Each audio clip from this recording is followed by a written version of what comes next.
잡았어? 잡은 거 보여줘. 우와, 네가 잡은 눈이야?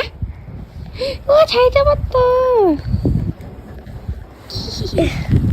우와, 눈이 너무 많이 오는데, 이제는? 엄마?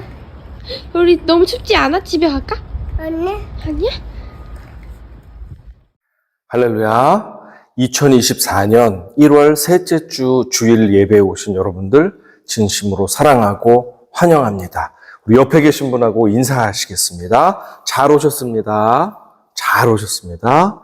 잘 오셨습니다.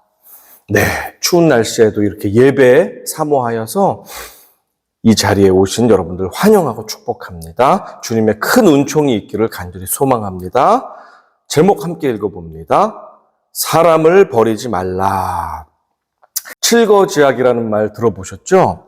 유교 문화에서 남편의 일방적인 의사 표시만으로 아내를 버릴 수 있었던 7가지 이유를 말합니다. 글자 그대로는 아내를 내쫓을 수 있는 7가지 잘못이라는 뜻입니다. 공자 가어에 처음으로 이런 내용이 언급되어 있다고 합니다. 그렇다면 7가지 그 이유가 무엇일까요? 다음과 같습니다.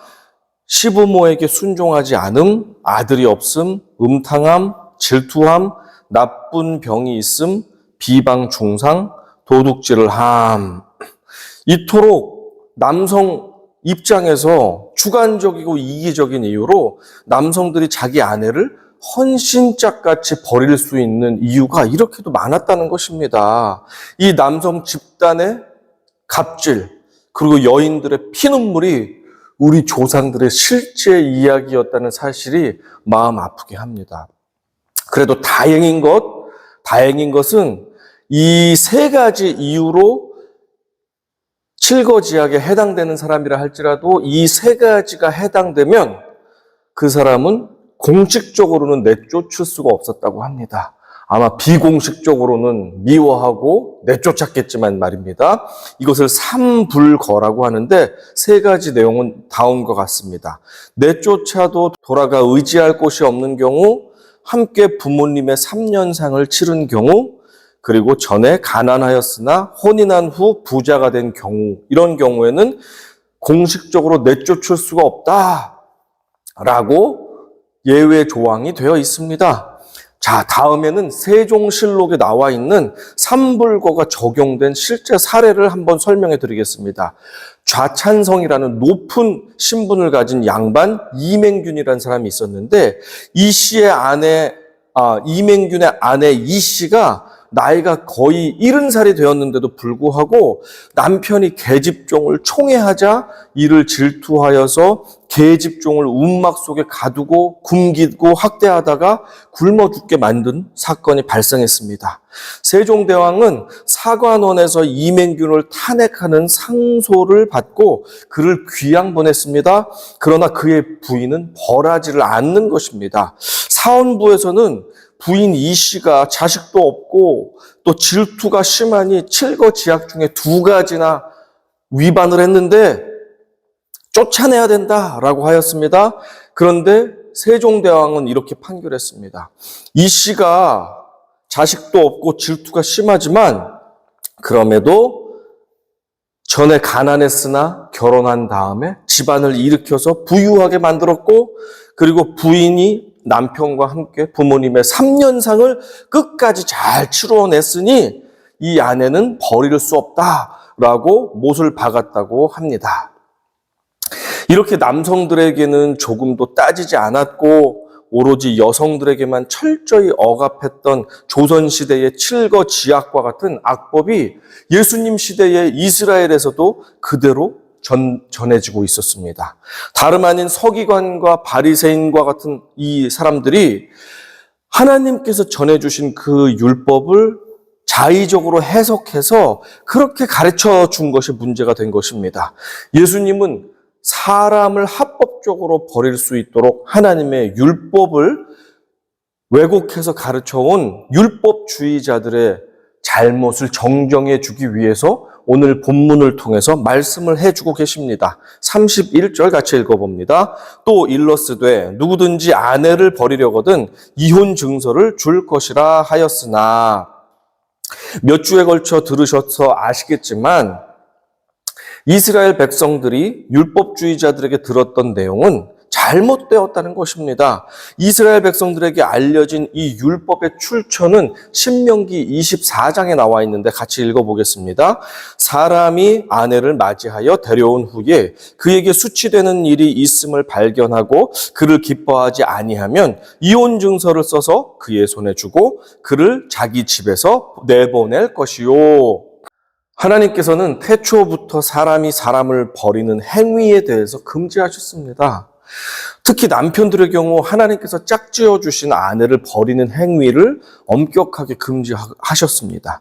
하지만 이 악한 남성들이 별의별 이유와 거짓까지 동원해서 아내가 마음에 들지 않는 경우, 아내에게 만족하지 못하는 경우, 더 좋은 여자가 생기는 경우 이유를 들어서 아내를 쉽게 버리고 새 장가를 드는 악용 사례가 많아지게 되자 모세는 어쩔 수 없이 억울한 이혼을 당하는 약자들을 평생의 수치와 이 모욕 가운데 사는 그 고통을 주기 위해서 그래서 이들을 배려하는 차원에서 이혼을 그러면 해줘라.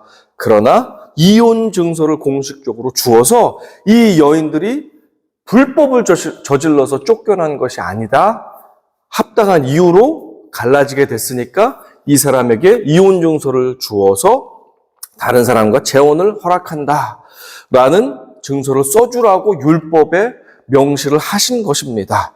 그 이혼 증서에는 이렇게 쓰여져 있다고 합니다. 보라, 그대는 누구와 결혼해도 자유다라고 보통 쓰여져 있다고 합니다. 왜 재혼을 해야 되냐면 오늘날은 이혼한 사람들이 직장도 잡을 수 있고 경제활동을 얼마든지 할 수 있고 문제가 되지 않는데 과거에는 여성의 노동력과 여성의 경제력이 너무나도 제한되어 있었기 때문에 결혼을 하지 않으면 생존에 문제가 생기는 어려움이 있었습니다. 그렇기 때문에 남성들이 이 결혼과 이혼에 대한 것을 가지고 막강하게 휘두르며 아무렇게나 약자인 여성들에게 작은 이유만으로도 이혼을 남발하니 여성들을 보호하기 위해서 하나님의 뜻에 맞게 모세가 이혼 증서를 써주어서 이 사람들에게 피해가 가지 않도록 그렇게 해주었던 것입니다.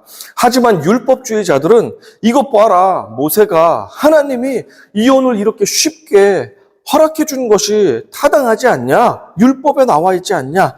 라고 하면서 예수님과 정면 대결을 마태복음 19장에서 하는 것을 우리가 보게 됩니다. 마태복음 19장 3절입니다. 같이 읽어봅니다. 바리새인들이 예수께 나와 그를 시험하여 이르되 사람이 어떤 이유가 있으면 그 아내를 버리는 것이 옳으니까 하면서 예수님을 시험하였습니다. 뭐라고 말하는지 보자라는 것입니다. 바리새인들은 적당한 이유가 있다면 아내들을 버려도 된다고 그렇게 믿고 가르쳤기 때문입니다. 이에 대해서 예수께서 대답하시기를 남자와 여자가 부모를 떠나서 둘이 하나가 되도록 하나님께서 짝지어 주신 것을 사람이 나눌 수가 없다. 하나님의 뜻이 아니다. 라고 말씀하셨습니다. 6절입니다. 그런즉 이제 둘이 아니요 한 몸이니 그러므로 하나님이 짝지어 주신 것을 사람이 나누지 못할지니라 하시니 그러자 바리새인들이 비웃으면서 예수님께 다시 공격성 질문을 합니다. 7절 여짜오되 그러면 어찌하여 모세는 이혼 증서를 주어서 버리라 명하셨나이까? 자, 이 이야기에 예수님께서 핵심을 짚어서 말씀하십니다. 아내가 이런저런 이유로 마음에 들지 않는다며 쉽게 버리는 남자들로부터 억울한 피해를 당하는 여인들을 돕기 위해서 모세가 하나님의 뜻을 받아서 어쩔 수 없이 허락한 예외 조항을 말하고 있는 것이다. 8절입니다. 예수께서 이르시되 모세가 너희 마음의 완악함 때문에 아내 버림을 허락하였거니와 본래는 그렇지 아니하니라. 하나님 아버지의 한결같은 뜻은 부족한 아내라도 끝까지 사랑하고 버리지 말라는 것입니다. 사소한 이유로, 특별히 많은 경우에 정욕적인 이유로, 이기적인 이유로, 인내가 부족함으로 아내를 미워하고 버리는 것 하나님께서 싫어하신다라는 사실을 주님께서는 다시 확인해 주고 계십니다. 오늘의 본문 32절 같이 읽어봅니다. 나는 너희에게 이르노니 누구든지 음행한 이유 없이 아내를 버리면 이는 그로 간음하게 함이요 또 누구든지 버림받은 아내에게 장가드는 자도 간음함이니라. 주님은 음행의 이유 없이 배우자를 함부로 버리면 안 된다고 말씀하십니다. 실제로 부부 생활을 하다 보면 배우자의 부정행위가 드러나면 하나님께서 창조하신 하나됨, 한 몸이 깨지게 되는 것입니다. 하나님께서 둘이 하나가 되는 신비로운 이 공동체를 허락하신 것이 부부인데 음행의 이유로 그것이 금이 가서 깨지게 되기 때문에 그것은 하나가 깨지는 것에 대해서만 하나님께서 갈라짐을 허락하시는데 살다 보면 한 몸이 깨어지는 경우가 종종 우리는 원치 않지만 발생합니다.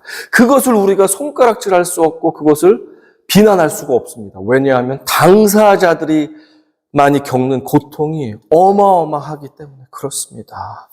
하나님께서는 하나로 우리가 좋다고 만나서 하나가 되었지만 한 몸을 도저히 이어갈 수 없는 경우들이 생기게 됩니다. 배우자의 성적인 타락 외에도 심각한 수준의 심리적인 정신적인 문제가 발생할 수도 있습니다. 잦은 폭력과 폭언이 생길 수 있습니다. 치료를 거부하는 각종 중독 증상들이 있을 수 있습니다. 과소비와 사치 그리고 숨겨놓은 채무 문제가 심각할 수가 있습니다. 또한 처음부터 거짓으로 일관된 그런 사기적인 결혼 관계들이 생겨날 수가 있습니다. 그런 우리가 알 수 없는 부부만의 은밀하고 정말 고통스러운 죽고 싶을 만큼 힘든 그런 이유로 하나 될 수가 없는 상황 가운데 우리가 어떻게 해서 율법을 들이대면서 너희가 죽든지 살든지 무조건 하나 되라고 강요할 수는 없는 것입니다. 우리가 그 고통을 상상할 수도 없다는 사실을 인정해야 합니다. 그래서 교회는, 특별히 성도들은 그런 억울한 고통과 피해 가운데 있는 피해자들에 대해서 우리가 응원해주고 도와주어야 할 책임과 의무가 있습니다. 주님께서 명백한 잘못이 없음에도 사람을 버리는 것을 간음이라고까지 사형당할 죄잖아요. 간음은 고대 시대에 사형당할 죄라고까지 말씀하시는 이유는 하나님께서 사람을 버리는 행위를 그만큼 싫어하시며 인간 마음대로 이렇게 사람을 버리는 죄가 얼마나 큰지를 경고해주고 계신 말씀입니다.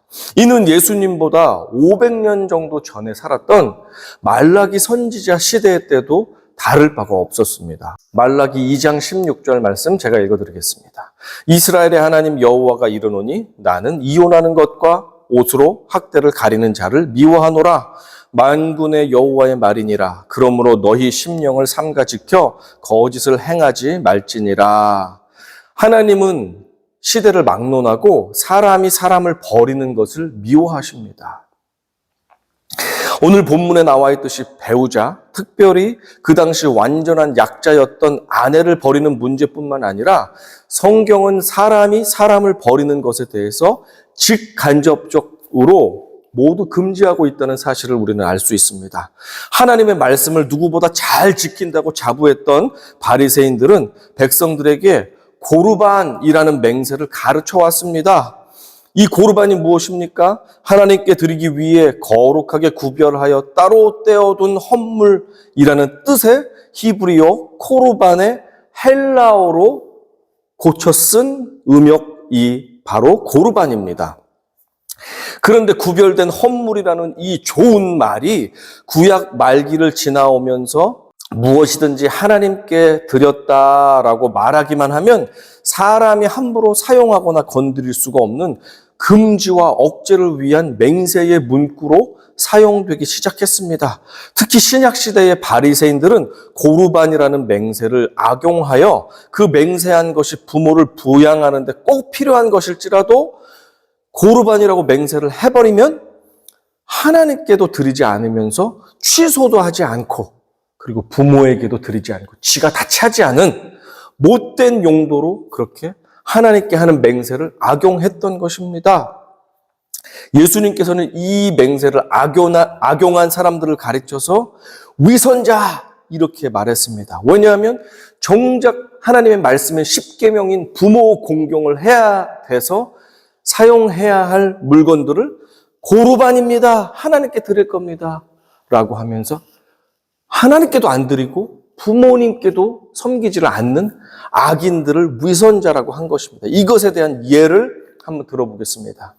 어느 부자 친구가 있었는데 사업이 쫄딱 망해서 가난하게 되었습니다. 쫄쫄 굶게 되었습니다. 굶다 견디다 못해 최근에 풍년을 추수한 아주 부유해진 친구에게 찾아갔습니다. 그 친구에게 찾아가서 양식을 구우려고 찾아갔습니다.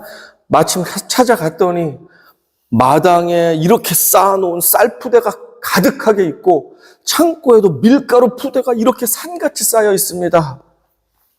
저기 자네, 내가 정말 며칠을 굶어서 그런데 저 마당에 있는 쌀푸대 중에 하나만 나 좀 빌려주게. 내가 다시 돈을 벌어서 갚아주겠네. 며칠을 굶어서 너무 어지럽고 배가 고파. 친구 왔나? 그런데 어쩌지? 저거 다 하나님께 드리려고 고르반을 했네. 미안하네. 그래?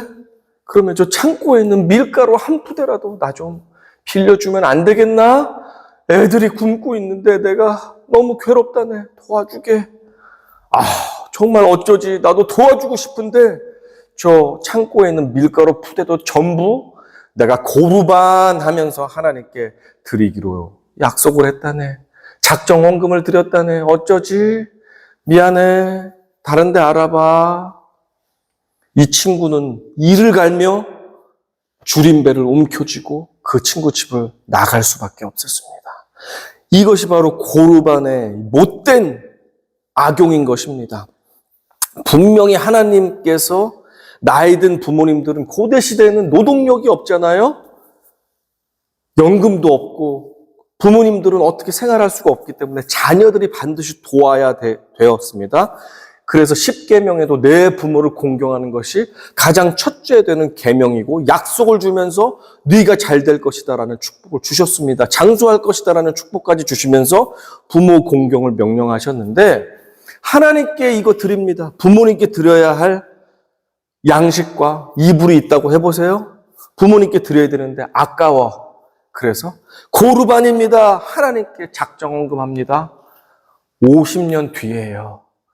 제가 50살이니까 100살까지 살면 그때 드릴게요. 그치만 고르반이라서 사람에게 드릴 수는 없습니다. 라고 합니다. 부모를 섬기지 않습니다. 그래도 면제가 되는 것입니다. 왜? 자기들이 고르반이라고 하나님께 드리는 것이라는 것입니다. 이렇게 못된 바리새인들, 인간이 만든 고르반이라는 이 규칙은 너무너무 잘 지키면서 정작 하나님께서 명령하신 부모를 공경하라는 것은 내팽겨치는 이런 악용을 보면서 하나님께서 책망하셨던 것입니다. 자, 마가복음 7장 11절부터 13절은 이것을 말하고 있습니다. 너희는 이르되 사람이 아버지에게나 어머니에게나 말하기를 내가 드려 유익하게 할 것이 고르반 곧 하나님께 드림이 되었다고 하기만 하면 그만이라 하고 자기 아버지나 어머니에게 다시 아무것도 하여 드리기를 허락하지 아니하여 너희가 전한 전통으로 하나님의 말씀을 폐하며 또 이 같은 일을 많이 행하느니라 하시고 얼마나 이중적이고 가증스러운 모습입니까? 사람은 속일지 모르지만 머리칼 한 알까지도 세시는 하나님 아버지의 눈은 속일 수 없습니다.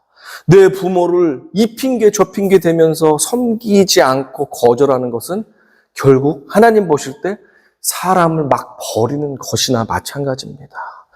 바리새인들이 고르반을 외치면서 하나님도 섬기지 않고 부모도 섬기지 않는 것, 사람을 버리는 것, 하나님을 버리는 것과 마찬가지입니다. 하나님을 사랑한다면 사람을 버려서는 안 됩니다. 인도의 성자 선다싱이라는 사람이 있습니다. 그의 유명한 실화입니다. 인도 전역과 티벳 지역을 두루 다니며 평생 순회 전도 사역을 하였던 선다싱이 10번째로 티벳 전도 여행을 떠나게 되었습니다. 티베트인 동료와 함께 북인도 지역에서 티벳으로 이 높은 산악 지역을 올라가려고 하는데 너무너무 추운 날입니다. 겨울입니다. 눈보라가 너무 쳤습니다. 강추위로 이들은 몹시 지쳤고 몇 시간 안에 마을을 찾지 못한다면 이들은 동상이 걸려 얼어 죽을 위기에 처했습니다. 긴박한 상황이었습니다. 한참을 걷고 있는데 저 앞에 길가에 쓰러져 있는 노인을 발견한 것입니다. 곧 죽을 것 같은 그 노인, 둘이서 대화합니다. 이 사람 우리가 데리고 가야 돼. 선다싱이 이렇게 말했습니다. 그랬더니 티베트인 동료가 말합니다. 무슨 소리야? 저 사람 데려가다가 우리까지 얼어 죽게 생겼어. 빨리 우리 갈 길을 가지 않으면 우리도 죽어. 빨리 갑시다. 선다싱은 죽어가는 노인을 두고 갈 수가 없었습니다. 안 돼. 이 사람 같이 데려가야 돼. 죽어도 우리 같이 데려가야 돼. 사람이 죽는 걸 어떻게 내버려 두고 가? 서로 실갱이가 벌어졌습니다. 결국엔 안 되겠다 싶은 이 동료가 선다싱을 내버려 두고 혼자 떠나기 시작했습니다. 혼자 멀리 사라졌습니다. 선다싱은 할 수 없이 이 노인을 등에 업고 마을을 찾아 계속해서 걸어갔습니다. 너무너무 힘이 없습니다. 먹을 것도 못 먹고 지쳤습니다. 온몸이 땀으로 온몸이 숨이 차면서 견딜 수가 없이 괴로우면서 그래도 사람을 살리려고 하나하나 한 발 한 발 눈 속을 헤쳐서 걸어갔습니다. 몇 시간을 걸어갔을까요? 저 멀리서 마을에 불빛이 보였습니다. 이제 살았구나 하면서 노인을 업고 있는 힘을 다해서 그 마을 앞에 도착했습니다. 도착해서 입구에 들어서는데 어떤 물체가 보이는 것입니다. 눈이 쌓여 있는 물체인데 꼭 사람 형태 같습니다. 가서 보니까 몇 시간 전에 자신과 실갱이하면서 자기 먼저 살겠다고 먼저 떠났던 그 동료가 시신이 되어서 얼어서 누워있는 것이었습니다. 반면에 선다싱은 노인을 업고 몇 시간을 걸으니까 온몸이 뜨거운 땀에 젖어서 열이 나게 되었고 오히려 동상을 면할 수가 있었고 이 열기로 인해서 등에 엎여 있었던 노인까지도 건강을 회복하여서 정신을 차리게 되었습니다.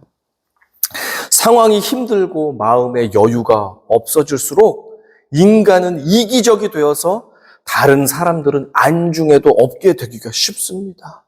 나 혼자 살기만 바빠집니다. 하지만 인간의 원리가 그렇습니다. 혼자만 살려고 애를 쓰면 애를 쓸수록 인간은 오히려 살기가 힘들어집니다. 반면에 다른 사람과 어렵지만 다른 사람과 더 잘 살려고 애를 쓰고 노력하고 작은 것도 나누려고 하고 서로 사랑하려고 하다 보면 삶의 에너지가 생기게 되고 생명력이 나와서 오히려 정말 잘 살 수 있게 되는 것이 인생의 원리인 것을 우리가 나이 드신 분들은 다 깨달을 것입니다. 깨닫고 알고 계실 것입니다. 보기에 정말 하찮은 사람일지라도 언제 그 사람이 나에게 유익을 가져다 줄지 그것은 아무도 알 수 없는 것이 인생입니다. 사람만큼은 결코 버리지 맙시다. 포르투갈의 본토에서도 아주 멀리 떨어져 있는 작은 섬마을에 아주 가난한 섬마을 거기에 넷째 아이를 임신한 여인이 있었습니다. 남편은 심각한 알코올 중독자였고 본인이 청소 일을 해서 많은 식구들을 먹여 살리는 아주 고통스러운 극빈자 가정이 있었습니다. 이 아내가 넷째까지 임신을 하게 되자 너무너무 괴로웠습니다. 자기가 아이를 또 임신을 하게 되면 청소 일을 할 수 없게 되고 그러면 온 가족이 굶어 죽게 됩니다. 그러니 이 여인이 나쁜 마음을 먹게 된 것입니다. 아이가 자연유산이 되면 좋겠다 하면서 일부러 뛰어다니고 일부러 굴러 넘어지고 일부러 부딪히고 하면서 이 아이가 제발 자연유산이 되기만을 원했습니다.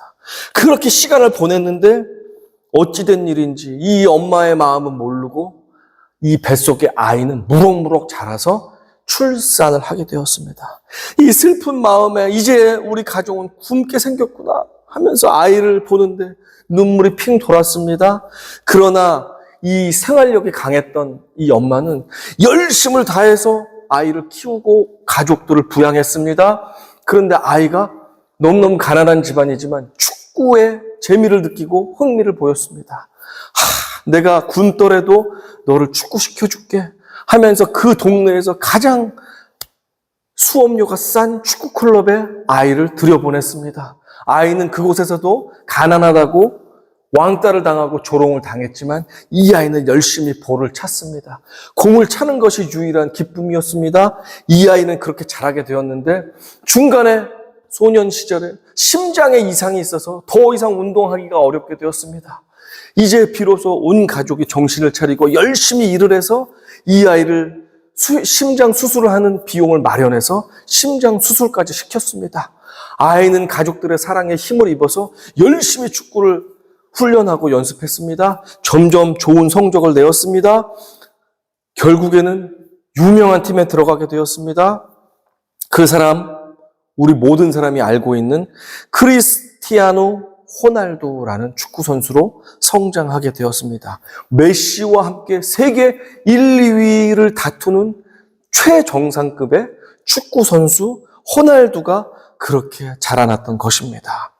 호날두의 엄마는 비관적인 생각으로 아이가 죽으면 좋겠다, 아이를 버려야 되겠다 라는 정말 할 수 없는 생각까지도 했지만 그러면서 온갖 수고를 하면서 아이가 지워지기를 바랬지만 그 강인한 엄마의 운동과 그런 아이를 지우기 위한 수고까지도 호날두 뱃속에 있는 호날두에게는 자양분이 되어서 천부적인 체력을 물려받게 되었고 이 아이는 자라나서 세계 최고의 선수가 되었고 온 가족이 더 이상 청소 일을 안 하고 아무 일을 안 해도 평생 먹고 살기에 부족함이 없는 부를 가질 수 있게 되었습니다. 호날두는 지금도 가난한 아이들을 생각하면서 기부도 많이 하고 6개월마다 혈액을 뽑아내는 헌혈을 하여서 그렇게 많은 사람들을 살려주기도 하고 그렇기 때문에 몸에 문신을 하지 않는다고 합니다. 세균 감염이 되면 안 되기 때문에 호날두는 이렇게 자신이 그렇게 가난했던 시절 빚졌던 마음으로 베푸는 삶을 살아간다고 합니다. 보기에 정말 하찮은 사람일지라도 사람은 결코 버리지 마시기 바랍니다. 요즘 심리학이나 인간관계를 다루는 유튜브 영상을 보면 어렵지 않게 손절하는 법에 관한 유튜브 영상이 쏟아져 나오는 것을 보게 됩니다. 나에게 유익이 되지 않는 사람, 나에게 피해를 주는 사람, 나를 짜증나게 하는 사람을 손절하라는 것입니다. 손절이 무슨 말이냐면 절교하라는 것입니다. 왜 그렇습니까? 이것이 오늘날의 시대의 정신이기 때문입니다. 오늘날은 나에게 유익이 안 되고 보탬이 되지 않는 사람은 인간관계 할 필요가 없다는 것입니다. 그 사람은 내 인생의 쓰레기와 같으니까 버리라는 것입니다. 그것이 오늘날 온 세상이 말하는 시대 정신이고 명령입니다. 이 죄 많고 이기적인 세상은 나에게 필요 없는 사람, 쓸데없는 사람, 나에게 고통이 되는 사람, 짐이 되는 사람은 잘라 버리라고 말합니다. 그러나 하나님께서는 하찮은 사람, 연약한 사람, 쓸모없어 보이는 사람, 나에게 손해까지도 끼치는 사람이라 할지라도 버리는 것만큼은 신중에 신중을 더할 것을 말씀하셨습니다. 적어도 하나님을 진정으로 사랑하는 우리들만큼은 사람을 버리는 일, 그것에는 신중할 필요가 있습니다. 오히려 버려진 사람이라 할지라도 우리가 찾아가서 살릴 수 있는 주님의 축복받는 성도님들이 다 되시기를 이 시간 축복합니다. 아멘. 살아오면서 누군가에게 거절받은 기억이 있습니까? 누군가에게 버림받았다는 생각이 든 적이 있으십니까?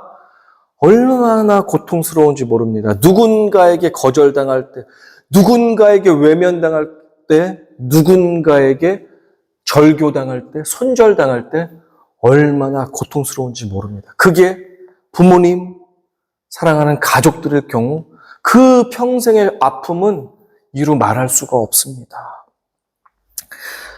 그 거절의 고통을 혹시 경험하셨다면 여러분, 우리들은 누군가를 버리는 일에는 정말로 신중하고 오히려 살리는 일에 치중하고 집중하는 주님의 복된 성도님들이 되시기를 주님이 원하고 계십니다. 단 한 분 우리 주님은 온 세상이 나를 버린다 할지라도 나를 끝까지 버리시지 않는 분이십니다.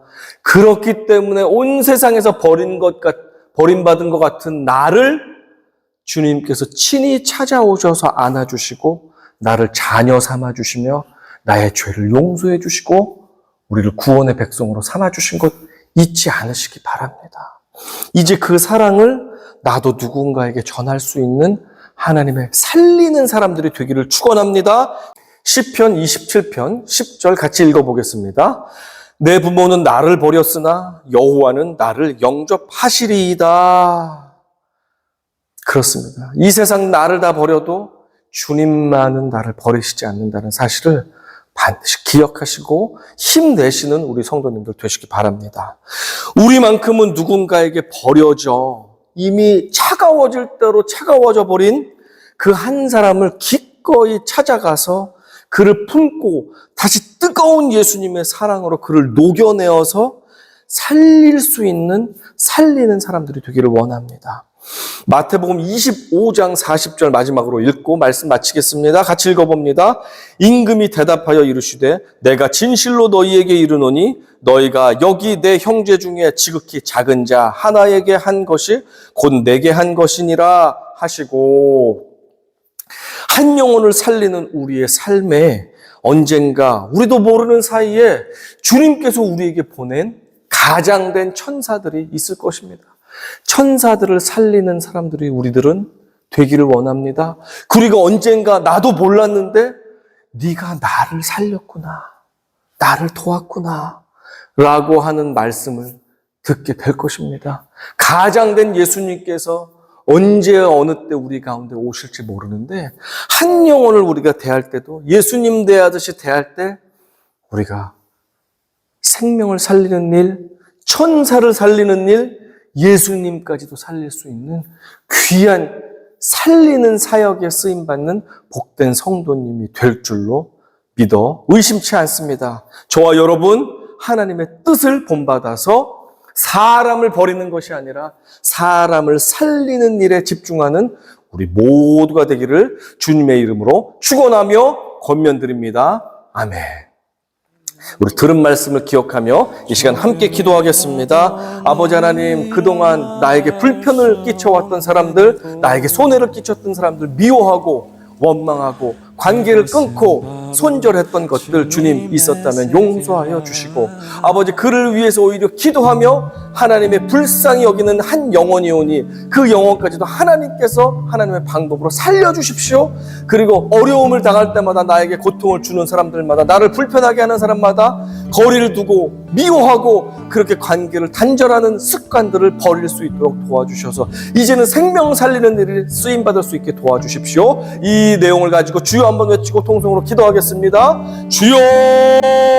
아버지 하나님 감사합니다. 아버지 하나님, 오늘도 주님 저희들에게 살아있는 말씀으로 우리에게 깨닫게 하심을 감사합니다. 그동안 너무나도 쉽게 사람들을 단절하고 사람들을 미워하고 사람들과 거리를 두고 사람들을 버리려고 했던 아버지, 우리 가운데 쉽게 아버지 사람들과의 관계를 끊으려고 했던 어리석었던 시간들을 용서하여 주시고 우리 안에 사랑의 마음을 넘치도록 부어주셔서 내 힘으로는 할 수가 없습니다. 내 아버지 능력으로는 아버지 나에게 피해를 주고 나를 미워하는 나에게 아버지 배려하지 않는 사람들을 용납하며 품을 수가 없사오니 하나님의 넘치는 사랑을 나에게 공급하여 주셔서 그 넘치는 사랑으로 그를 품을 수 있는 능력까지 나아갈 수 있도록 그곳까지 나아갈 수 있도록 하나님 은혜를 베풀어 주시고 넘치는 사랑을 저에게 공급하여 주시옵소서. 하나님 아버지 하나님 죽어가는 사람도 살리기를 원하시는 예수님의 그 마음을 본받아서 버림받은 영혼이 있습니까? 사람들에게 거절받은 사람들이 있습니까? 외면당하는 사람이 있습니까? 소외된 자가 있습니까?